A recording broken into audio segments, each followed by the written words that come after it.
You're listening to TBR Radio Presents the DIXIE Heritage Hour with your host, the Director of DIXIE Heritage, Dr. Ed DeVries. It is good to be back behind the golden DIXIE Heritage microphone. I had a really long drive over the last few days. Made it as far away as Ottumwa, Iowa and back, and in the course of that trip stopped off at 3 state capitals in Florida, in Alabama, and in Missouri. And it was just a whirlwind trip, but hopefully we were able to get a lot done and to advocate for our shared Confederate heritage. My plan for this broadcast was to talk about my 2 Confederate ancestors. I have 2 great-great-great-grandfathers that served in the Confederate Army. Of course, I have other Confederate ancestors. I have collateral ancestors, uncles and cousins. But I was just going to talk about my 2 great-great-great-grandfathers. But then I ended up calling our first guest today, who is SCV Commander James King there in Albany, Georgia. And we ended up spending a lot of time talking about his ancestors. I thought it would be a 5 to 10 minute phone call, but it ended up being almost a half an hour. And then I called our second guest, Clint Lacy, and it was about the same situation. Of course, as I'll say later in the broadcast, it's not very hard to, get Southern people to talk about their ancestors. There's just something in us. I guess we're proud of our folk. And so we want to talk about them. We want to tell their story in some measure or another. Maybe their story is our story. But in any event, we want to tell their story. We do not want the world to forget. And so when these great men started talking about their ancestors, it just began to flow. And it took more time than I thought it would. So we will not have time in today's TBR Radio Presents the DIXIE Heritage Hour for me to talk about my ancestors. In fact, when I get to talking, that'll probably be a half an hour of the show in and of itself as well. But we will save that for another show, and I will record it, and we will put it out there, and I know you'll want to hear it. But today we're going to have 2 great guests, James King, the SCV Commander in Albany, Georgia, and then a favorite who we're all familiar with, Clint Lacy. He's been on the show a few times before. He is also, in addition to his writing and his other projects, he is also the SCV commander of an SCV camp there in Missouri. And so he'll be our guest in the second half of the show. But let's just go ahead and let's just get right into that interview with James King. How many Confederate ancestors do you have? Both of my great-grandfathers, my mother and my daddy's grandfather, and then I had a great-great-grandfather that was part of the early County Georgia Hussars, Georgia Cavalry, and he died at Gettysburg. And then I had one great-great-uncle that didn't survive the war, and then I had about 12 cousins from 4 different families that didn't survive the war. 14 of your ancestors, then, that did not survive the war. Yeah, about 14 that didn't survive the war, yeah. Did they die in combat? Did they die of disease? Or was it a combination of things? 2 out of every 3 died of disease, and so forth. I don't really know on part of them, which way it was. The one that's the great-great-uncle, I can't really find out much about him or whatever. I'm not sure, what unit he was in or exactly how he died, and all. And all the cousins from 4 of the families on my father's side, I know they didn't survive the war, but I'm not sure exactly, I haven't traced all of them's war records or that type of thing, to find out exactly, what did happen and so forth on all of them. So how about your great-grandfathers, your 2 great-grandfathers? Tell us about each of those. Yeah, my great-grandfather King, Edward B. King, he initially in 1862 joined the 56th North Carolina, but he obviously had health problems, and he was the governor released him on medical reasons 9 days later. But later in the war, in 1864, he joined the 18th North Carolina, which is, of course, the unit that accidentally wounded Stonewall Jackson, but he was not in involved or in it at that time. His war records show, you know, that he was up at Petersburg, Virginia during that siege, but he was also released in February 1865 for medical reasons and so forth. So he survived the war okay and all, but he may have had health problems. You know, probably had health problems before the war even started. He died in 1873. But on my mother's side, my great grandfather, he was fairly young, and he was down at Madison, Florida. He joined it was the Florida State Guard, and he fought in the Battle of Natural Bridge, you know, that prevented the capture of Tallahassee, Florida. He had an older brother that had fought at Shiloh and at Murfreesboro, Tennessee, and all, and was wounded and later transferred to commissary department. But there was another brother older brother that fought at Ocean Pond, or let's see, what's the other name for it? Olustee. Yeah, he fought at Olustee and was killed in the battle at Olustee. Harrison Bryan. Well, you'd mentioned the Battle of Natural Bridge. I used to love to go to the reenactment there every year. Have you ever been to that reenactment? No, you know, since my great-grandfather fought in it, I have wanted to, but I've always been busy raising 7 children and a whole lot of stuff going on, and we just haven't taken time to go to that one yet. Tell me about your great-grandfather King a little bit. What did he do before the war? I really don't know much about him or whatever. He was a farmer, born in 1828.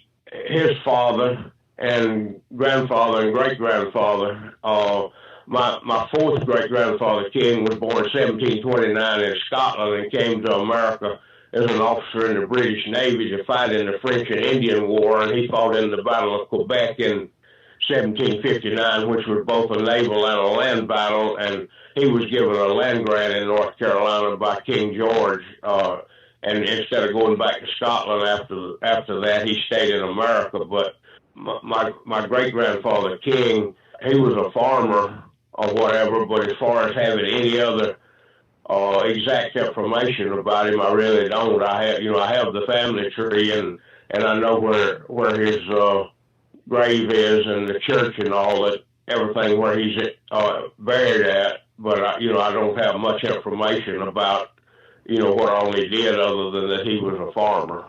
Okay, and what about your great-grandfather in Florida? Do you know his story before the war? His father, my great-great-grandfather, they lived at Madison, Florida. The Bryans during the Revolutionary War had been in Craven County, North Carolina. One of them had been a colonel in the Revolutionary War and the son a captain. And later on, after the war, after the Revolutionary War, they moved to Georgia and then moved on down to Madison, Florida. And I presume that he was probably a farmer. His daddy, according to the 1850 census or 1860 census, owned 10 or 11 slaves, and I presume they were farming. One of my fourth great uncles, which was after they came from North Carolina down to Georgia, one of the sons named Hardy Bryan became a wealthy merchant and huge landowner. When he died in 1859, his estate settlement showed that he owned about 44,000 acres of land, most of which was in Louisiana, and about 405 slaves and so forth at that time. But my great-grandfather at Madison, Florida, was fairly young when the war started. Like I said, they probably were involved in farming, and then after the war was over, in the 1870s, they moved up to Georgia at Moultree, Georgia, and they helped establish the town, Moultree, Georgia. The older brother was one of the pastors, the second pastor of one of the churches there, and I attended a 125th anniversary reunion about 15 years ago. Anyway, they moved up to Moultrie, Georgia, and the older brother, helped us get the railroad established through there and a lot of other things. And he was really a father of the town of Moultree. The son, my great-grandfather, was the first sheriff of Moultree, Georgia. And he finally passed away in 1926. He had applied for pension as a Confederate soldier, but it wasn't granted. So it happened that it was involved some way because him giving service in Florida and moving to Georgia, they rejected it. Anyway, he died in 1926, and one of the statements that my mother remembered that he told her, he said the majority of Yankees are scoundrels. He didn't say all, he said the majority, but having lived through Reconstruction after the war and all of that, he had a pretty strong opinion, a negative opinion against Yankees, and rightfully so. Well, you know what they say about lawyers? They say that it's just the 5%, or rather they say it's the 95% that make the 5% of the good ones look bad. Yeah, that's about right. You'd mentioned that a couple of your ancestors had owned some slaves. In our modern day, anybody who was a slave owner is castigated as having been an evil person. Would you like a few moments to explain to our audience the fact that your ancestors were not evil people? Yes. Presentism, Presentism, is a term that refers to people in this modern era using morals and values of today to use against people of the past and all, using modern today's morals and values, and applying them to people that lived in an earlier period of time, and that's what's being done today. The fact is that the majority of slaves in the South were treated very fairly. Most of them had single family housing, even though it was just a slave cabin. They had better food to eat from the farms and plantations, and the books like the Georgia, in 1930, 36, 37, along then, during the Roosevelt administration, part of the WPA program, federal writers were sent out to interview, and they interviewed over 2,000 old former slaves, and virtually every one of them spoke with love and affection for their former masters, and they talked about what good times slavery days was, how they had plenty of food to eat, clothes to wear, and back in the 1820s, a Union officer in the military visited a plantation in Mississippi, and he talked about that the slaves seemed to be the happiest people on earth, singing and dancing and that type of thing. But up north and all in the industrial cities of the north, there were thousands of old people homeless on the streets because when they got old and infirm, they would fire them.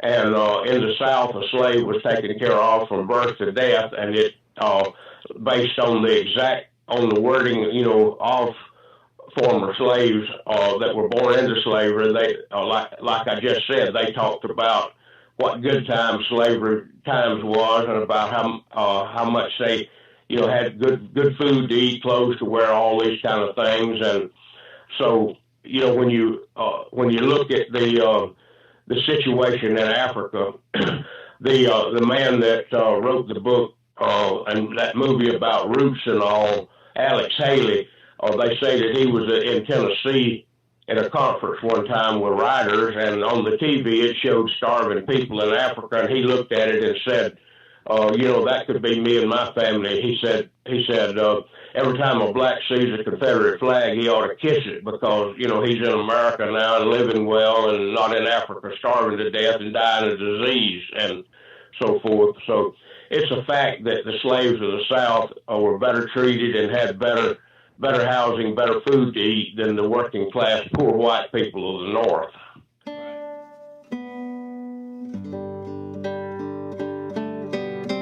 If you love listening to the Dixie Heritage Hour, then I know that you'll love reading the Barnes Review. The Barnes Review is one of my favorite magazines. I began reading the Barnes Review long before they became a sponsor here on the program. In the Barnes Review, you will read vignettes of man, from the prehistoric to the very recent, From forgotten races and civilizations to first-person accounts of World War II and the late Cold War, there's just not a more interesting magazine published today, nor a more significant and important subject than real history. So if you'll visit www.barnesreview.org, that's www.barnesreview.org, you can find out how you too can become a subscriber to the Barnes Review. You can subscribe to receive the Barnes Review by mail, or you can subscribe to receive the Barnes Review electronically in PDF editions. Or you can subscribe to receive both. That's what I do. So visit www.barnesreview.org and subscribe to the Barnes Review.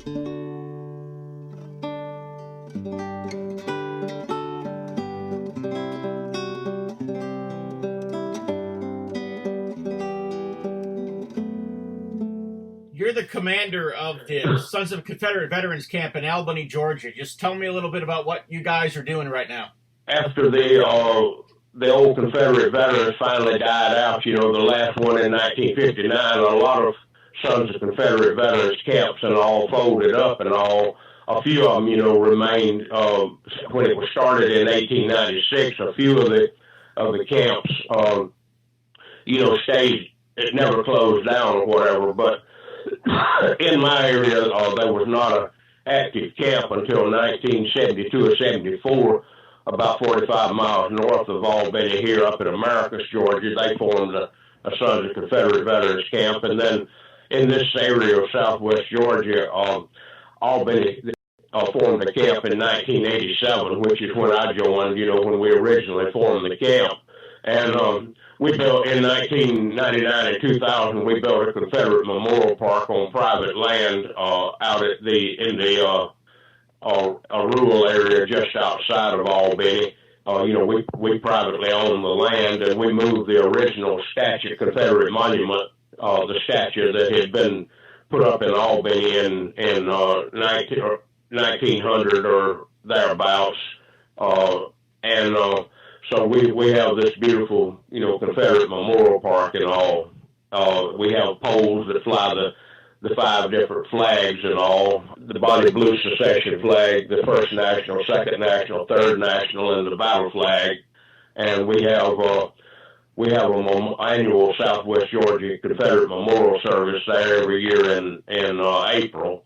And we also, during January or February every year, we have a Lee Jackson banquet every January or February, and people from all over Southwest Georgia and some from out of state attend that banquet that we have, and we have a speaker, of course, and all at both events. But in addition to that, I write articles about Southern and Confederate history, and those get published in 6 or 7 different Southwest Georgia newspapers and all, and then the Canso printed part of my articles and so forth. If you go on a Google search and put in Canada Free Press, James W. King, Confederate history, or Robert E. Lee or Stonewall Jackson, those articles that I wrote that were published in the Canada Free Press can be accessed. So we have the monthly meetings, and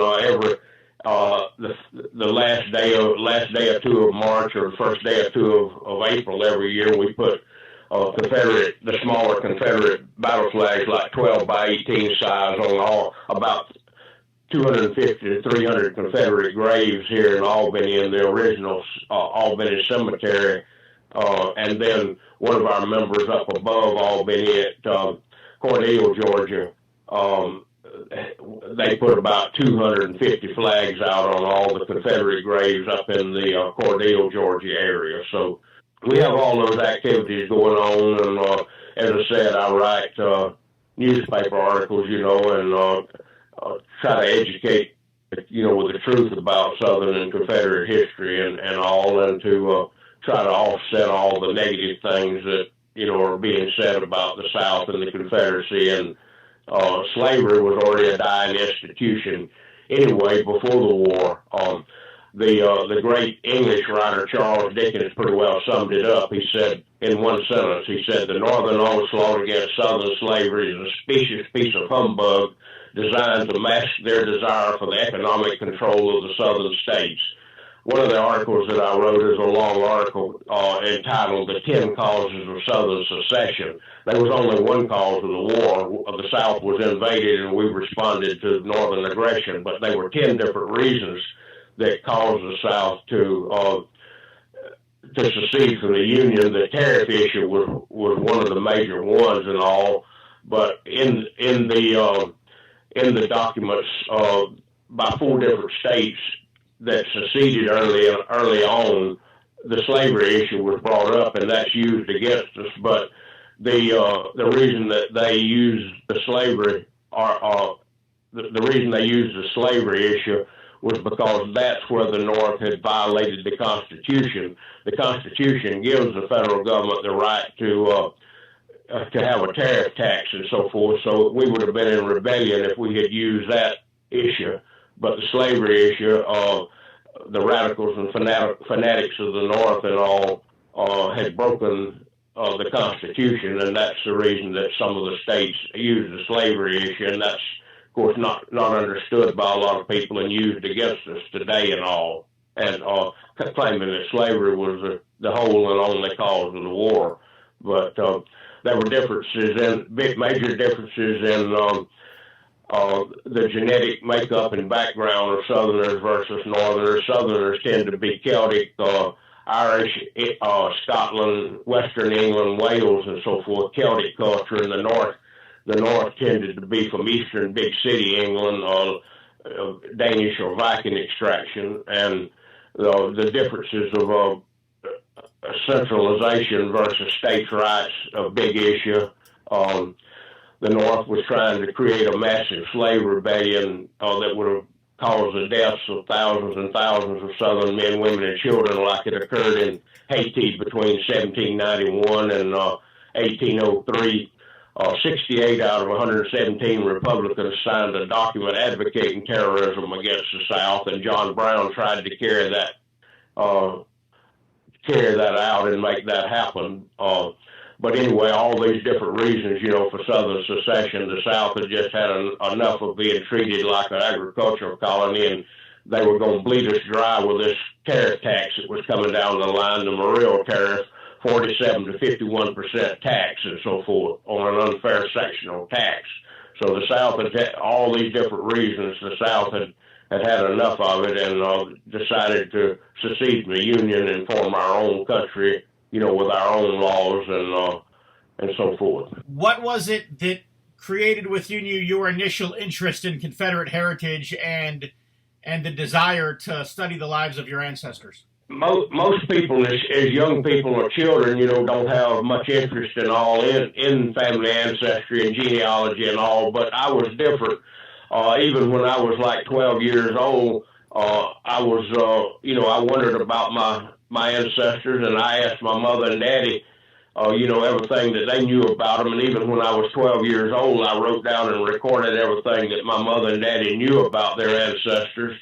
And then I've just always been a person that, wanted to know facts about things. And so it just came natural to me to wonder about, my ancestors and what little bit that my parents and other family members knew or whatever. I was able to take that and start tracing my ancestors. I spent a lot of time in the 1970s up at the Washington Memorial Library in Macon, Georgia, and up at East Point, Georgia, reading microfilm. That was before all this information was put on computers. So I spent a lot of time in the library and all, tracing my family tree before the internet and before, everything was available that you can do online, at home on your computer now. But it was just my personality and my genetic makeup, that I was curious and wanted to know everything about, who I was, where I come from, what my ancestors did, where they lived, and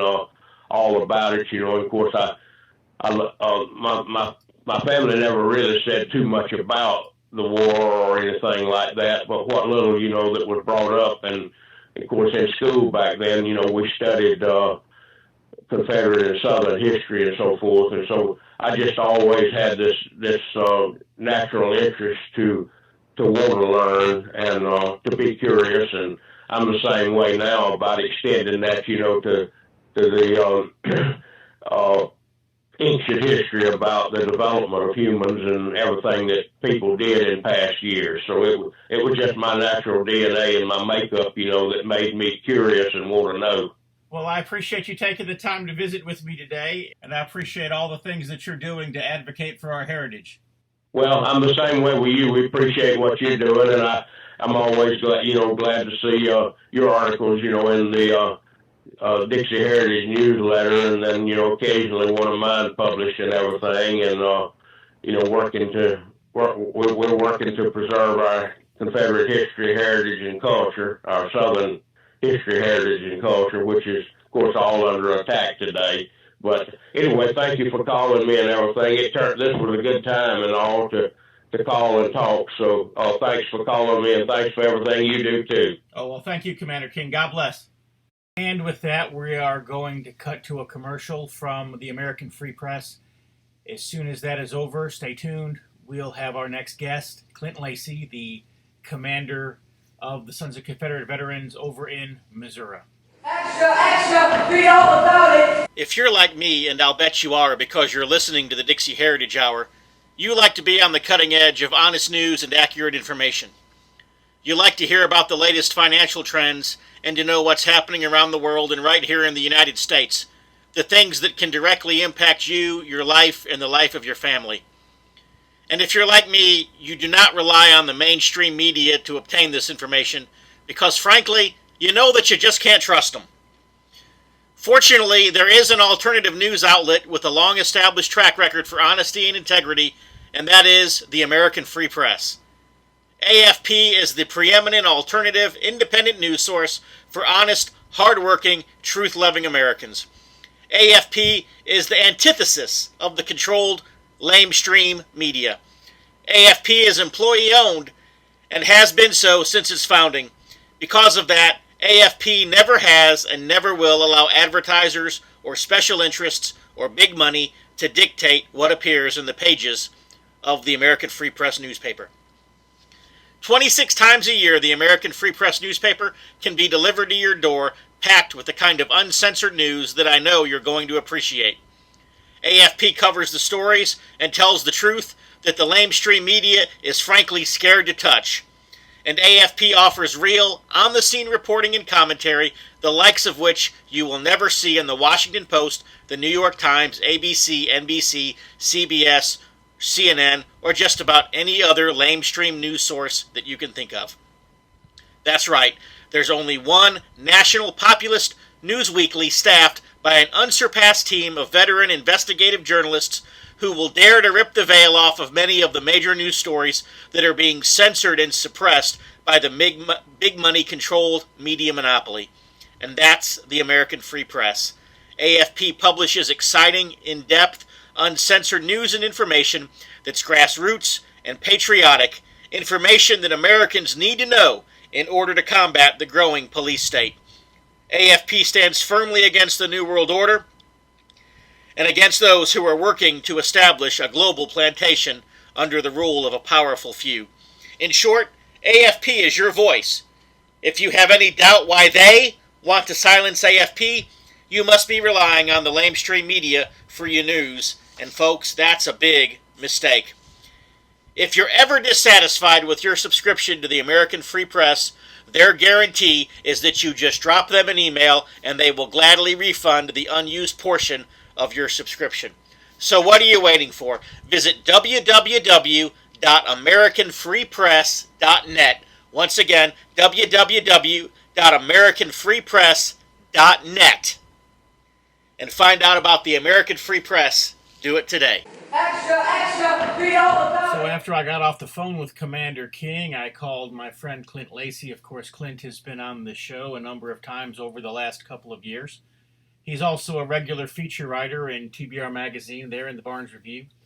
And a lot of times he writes about Missouri history, Jesse James, things that happened in the old Confederacy. And always great material, always good to hear from him. And so, but I never really sat down and talked to him about his Confederate ancestors. And so I knew that he would enjoy that conversation. There are very few Southern people and very few people who are in organizations like the Sons of Confederate Veterans or the United Daughters of the Confederacy who do not enjoy sitting down and talking about their ancestors. So Clint is one of the commanders there in the Missouri Division, and I knew that it wouldn't take much to pry that information out of him. And so here's that call. The jury awarded Leonard Posner $450,000, over the Sandy Hook thing and the birth certificate thing over his son Noah. Mm-hmm.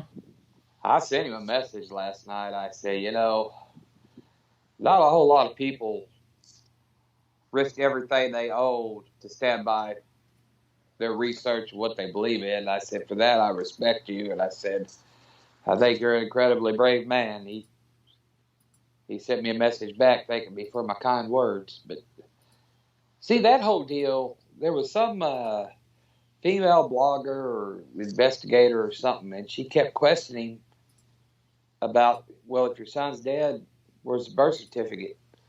So he put one up on his website and said, there it is. And that's how Fetzer got to researching it. He said, there ain't no way that's an official death certificate. Well, when they got to trial, the first one, which found him guilty of defamation, Posner brought in a totally different birth certificate that was legit. Set him up.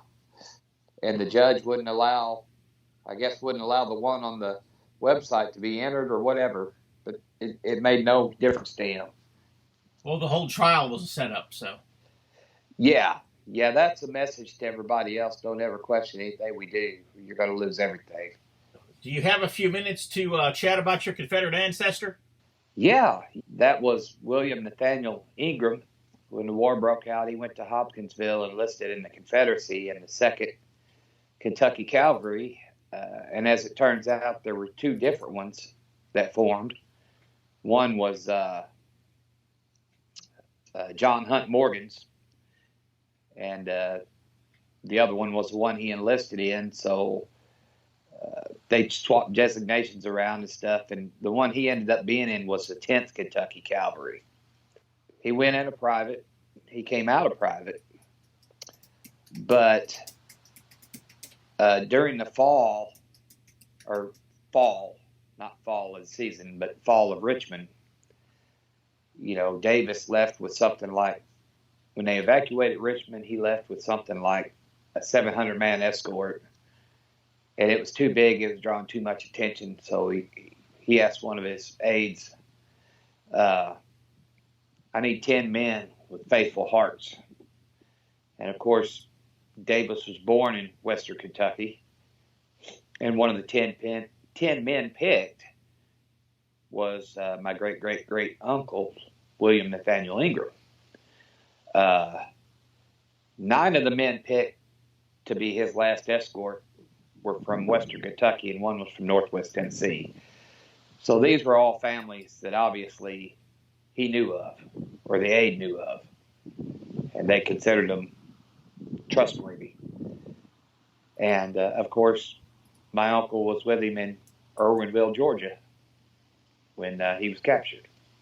And I believe I've even found a picture of him. I was doing some research one time, and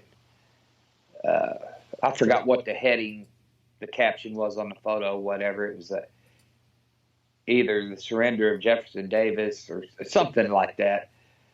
But I took that photo to my dad, and I said, any one of these guys look like William Nathaniel to you? He said, yeah, that one right there does. So I then took it to my great aunt, who had a photo of him somewhere. She couldn't find it, but she looked at that picture and said, that sure looks like him. So I think it was a sketch, but I'm pretty sure that was him. And I can find the photo and send it to you and point out which one was him. One of my Lacy ancestors, these were all uncles. I can't find any evidence that my great-great-great-grandfather served with anybody. But all his brothers did. they all served the Confederacy. Another one was in a Kentucky Confederate cavalry regiment. One was in a Kentucky Confederate infantry regiment, and one was in a Mississippi, and I believe that was infantry as well, regiment. I have to get my paper out and look at my paperwork. One of them was a POW in Washington, D.C. For a short time.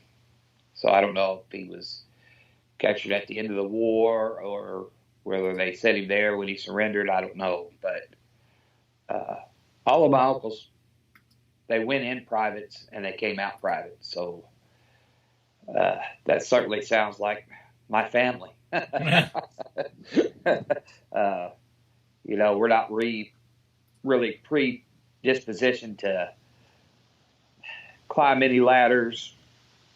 Most of us aren't looking to achieve any greatness in that sense, but very duty oriented, and we'll do our part.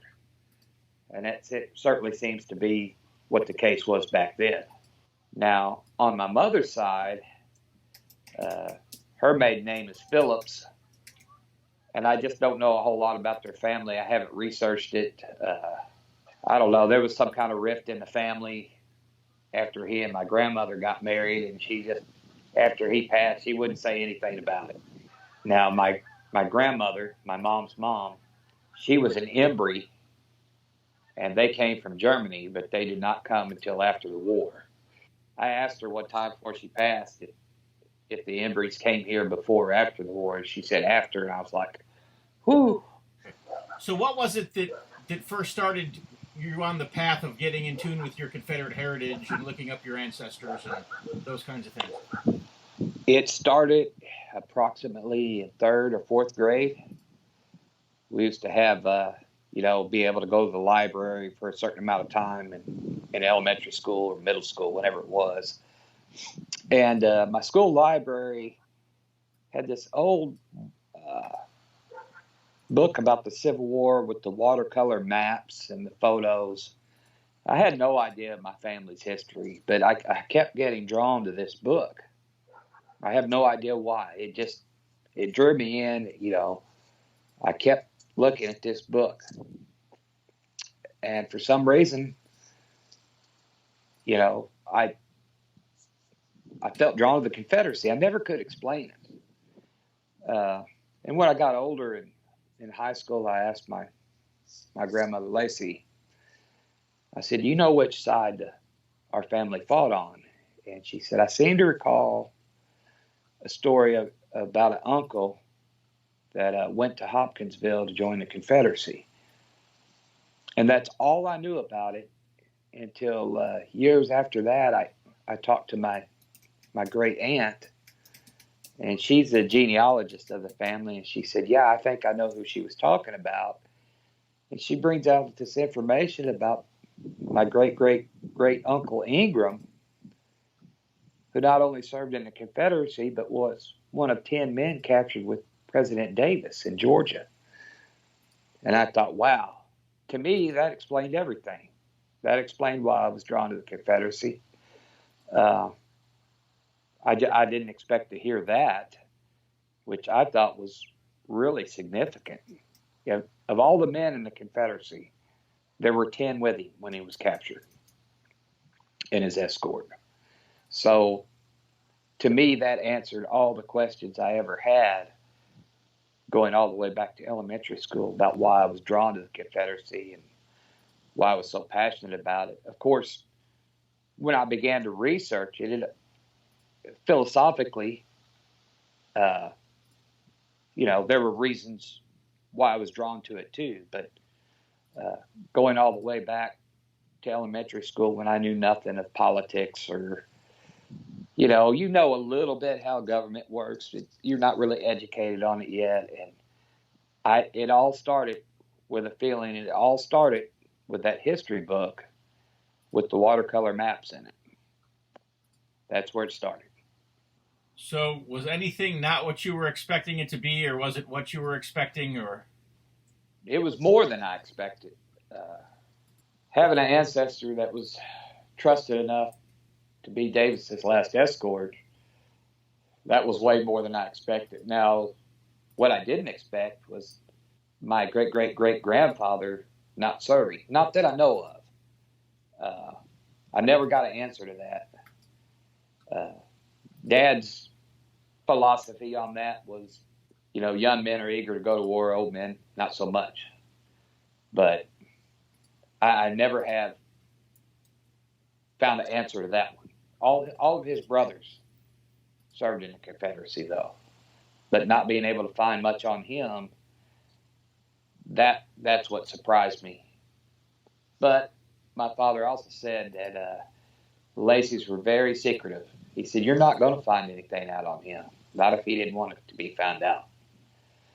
So that might possibly be the best answer I get. So why do you think the Lacys were so secretive? Well, that's a good question. Perhaps it's just in our DNA. Obviously, I'm not, because my politics are out there. My philosophies are out there. I've not tried to hide them. I've been very upfront, open about it. But there are things I am secretive about when it comes to family business, or, there's just certain things I won't talk about related to me or my family, just because I don't think it's anybody else's business. And I'm not talking about any skeletons in the closet or anything like that. It's just day-to-day life. I really strive not to divulge too much information out about, my wife or I, or our everyday life, or my extended family, just because that's our business. Right. So I have a little of that in me. But like I said, as far as politics, anything like that, I'm not secretive about that at all. I guess the short answer would be it's probably just in my DNA. I don't know why. And it may go back to Scots Irish times, You're active in the Sons of Confederate Veterans right now.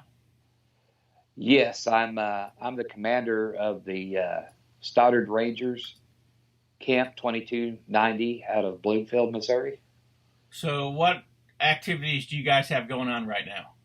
Mainly, we do a lot of speaking and educating the public about area history. Recently, we took a trip over to Columbus, Kentucky. I don't know if you're familiar with that area, but it was called the Gibraltar of the West because it was so heavily fortified. It was on the Mississippi River across from Missouri, and General Pope just built a massive fort there. And they constructed this huge iron chain with an anchor on, covered up on the bluffs on the Kentucky side. And then they, I don't know what the term is called, but kind of a post anchored on the Missouri side. And what they would do, the chain was there to block Union gunboat traffic. But the way it was designed, they could lower the chain to allow Confederate boats through and then raise it back up when needed. And what the historian told us there was that it was during one of these times when they lowered it, the chain was so heavy and the current was so swift, it snapped one of the links of the chain. They do have a large portion of the chain there, and they do have the anchor there. But to get back to the story, we went over there to present a certificate from our camp just to thank them for taking care of the place and educating the public on what happened there, because during the early period of the war, there was a lot of cross traffic between Missouri and Kentucky troops back and forth across the river. So there is a Missouri tie to that. And at one time, it was a literal tie when the chain was across the river. So, and we talked to one of the staff members who gave everybody a tour, and he was very historically correct. I could say that. And when I first presented him with the certificate, I told him why we were there. asked who we should present that certificate to, and he said the park manager was out, but he would give it to her when she came back. And I said, okay, I wasn't going to push the issue, but we just ultimately wanted to give it to him. Then we got to talking in the museum, and after talking to him for a while, he said, hey, have somebody take a picture of you giving this to me. I'll present it to her when I see her. I said, okay. So I don't know if he was feeling me out or what, but after he talked to me for a while, he felt comfortable enough to where he was okay with getting a picture of me giving him the certificate. So it was kind of interesting because there were some people from England there. 3 people from England, and they had relatives from Kentucky in the area, and our camp members and this English family and the director. We got to talking about politics and what we thought might start another civil war, and that became quite interesting, and the people from England were quite interested in hearing what we had to say. So in a way, maybe we influenced another part of the world. The North Carolina Heritage Political Action Committee was organized by concerned citizens of North Carolina in 2015 in response to the increased attacks on North Carolina's history and heritage. The North Carolina Heritage PAC supports state and local candidates for public office who pledge and show their support for the protection of Confederate memorials and the preservation of all of North Carolina's history. We all know that Confederate memorials and symbols are the easy targets, and that the end game of our leftist enemies is to erase and rewrite all of history, from the colonies to the War on Terror. If we fight them for our state's rich Confederate history and heritage, we may be able to stop them from their mission of total destruction. Join the North Carolina Heritage PAC now by visiting ncheritagepac.org. Once again, that is www.ncheritagepac.org. And help us on the front lines of North Carolina politics. The mission statement of North Carolina Heritage PAC is that the North Carolina Heritage PAC was created with the purpose of supporting diverse efforts to defend and preserve the heritage, traditions, monuments, cemeteries, flags, emblems, and other legacies of North Carolina history against those efforts to remove, deface, legislate against, alter, and otherwise corrupt or pervert their meaning, history, presentation, and standing in our state. Once again, www.ncheritagepac.org. You were mentioning the men in your camp and the men that went with you on this trip to Kentucky. Tell us just a little bit about the men in your SCB camp. But most of our members are farmers. Sometimes we can meet regularly as scheduled, and sometimes there are factors when it's not possible. Like if it's been raining a lot and it dries out and they have to cut hay or haul hay, well, some of them aren't going to be able to make it. If it's harvest time, some of them aren't going to be able to make it. So we get together when we can. And 3 of our members have been invited to speak at the local historical society. So the public there is well aware of us and what we believe. And the meetings actually take place, like I said, in Bloomfield, which was the birthplace of the Stars and Stripes newspaper that's still in existence today. So and Bloomfield switched hands many times during the war, but it was during one of the times that the Union was in control of it is when they started to publish the Stars and Stripes newspaper. So I think it's kind of interesting that, we've been able to give speeches there, and the public's welcomed us, and we do have an impact.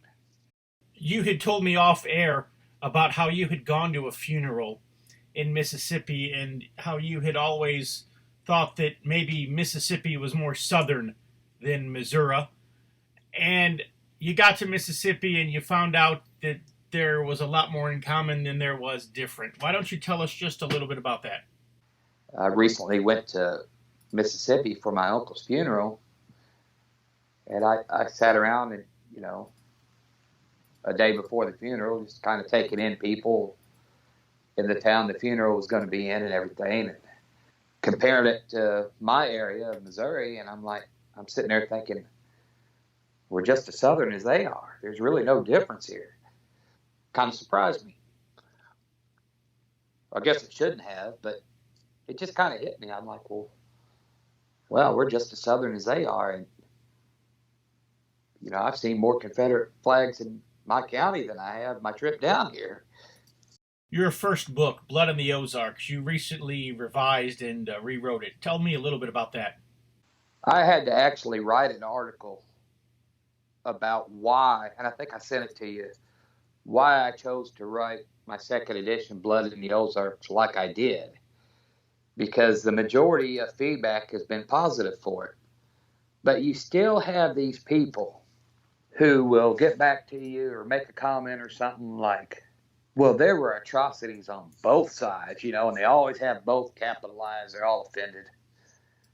And that right there tells you they have their own biases. It's okay for them to, but they don't want you to. And I always counter that with, yeah, I'll give you that. There were atrocities on both sides, but only one side sanctioned it and only one side covered it up. And that was the United States government, Union Army. And another one I get is, well, I'd like to see a book on the other side of this. And I often comment, well, if you're looking for accounts on the other side, that's not hard to find at all. Walk into any bookstore, look up any Civil War book on the internet. 90% of those, 95% of those are going to be from a Union standpoint. So, and even when I wrote the article explaining why I wrote the book the way I did, on one of the Facebook groups I shared it on, this woman says, well, how can the state be occupied? Wasn't it a Union state? Blah, blah, blah. Well, that told me right there she didn't even read the article. Because if she had read the article, she would know why I said that. Well, I guess when it comes to Facebook or any social media, there's a lot of lazy people. If you put a link to an article, all they're going to read is the title, a lot of them. And they're not going to even read the article. And if you want any information passed along, it better be with a funny picture and about 6 words, or they're not going to grasp what you're saying. What was it I read here not too long ago that of all the books that are sold and all the magazines and whatever, that only about 3% of it actually gets read? Well, I believe that. And something Amazon does, like if you sell an ebook exclusively through them, they don't pay you by the download. They pay you by the pages read. So you might have a couple thousand ebooks sold or downloaded through Kindle Unlimited. But if these people just say, well, I'll sit around and read it when I get tired, you're not getting paid. Because if you go and buy a book in a bookstore and lay it on the shelf and don't ever read it, the author still gets paid. Well, I hope that this week's TBR Radio Presents the Dixie Heritage Hour was one that you enjoyed listening to. I know as much as I enjoy telling the story of my ancestors, I enjoy hearing the story of other people's ancestors. And so for those of you who are part of the TBR radio audience who, maybe you're not a Southerner and that's not ingrained in you, but you are a lover of history, as all of our TBR readers and listeners are, maybe this was not only a different experience for you, but hopefully an enjoyable one. Several weeks ago, John Schneider had sent me some videos. And one of them in particular, I think, kind of speaks to this situation of our, we have kind of a romanticism, if you will, sometimes of the Old South and of the war and of the antebellum period and even the cowboy era that came after it. Our ancestors and the great things that they did, and sometimes we wish we could just go back and live in the Old West or go back and live in the Old South. We wish that that we could be pioneers. We wish that we could have been explorers. Unfortunately, there's nothing left to explore, really. I guess, the depths of the bottom of the ocean or the depths of space. But,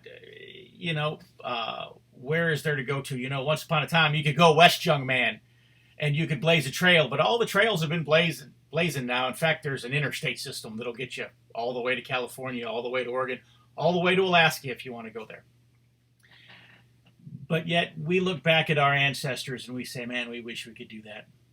John Schneider wrote a song here a few months ago, and he released it, I Dream of Tumbleweeds.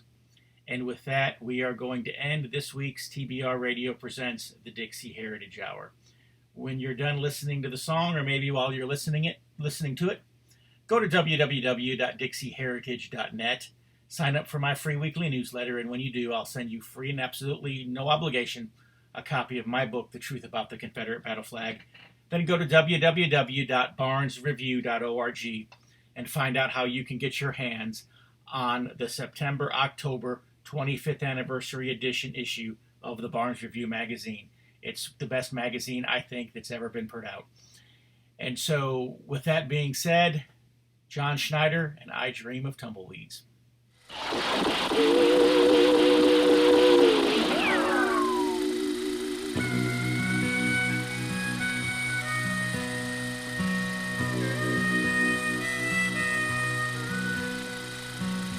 I ride the ferry, catch the yellow line, walk 6 blocks to Precinct 9. I'm not Marshal Matt Dillon, but luck and God willing, I'll make it through another night. Got a badge in my wallet and a bulletproof vest, the coolest hands east of the west. I'm covering ground and keeping the peace, rounding up strays on the corners of Avenue B. But I still dream of tumbleweeds.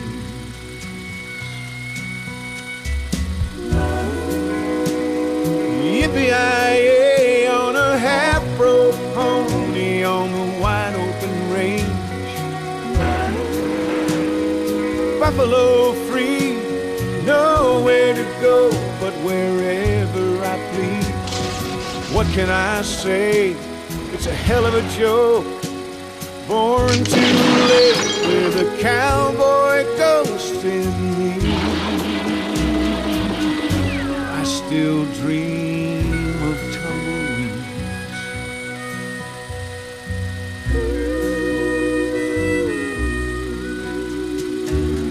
I carry a Glock, but it's not the same. There's too many shots, too true an aim. Riding under my shoulder in a regulation holster, I'd rather wear slung low on my hip. What I wouldn't give for a Colt Dragoon, spurs scraping planks in a dusty saloon, and a top-heavy bar girl named Josephine. She loves all the boys, but she only kisses me. Yeah, I still dream of tumbleweeds.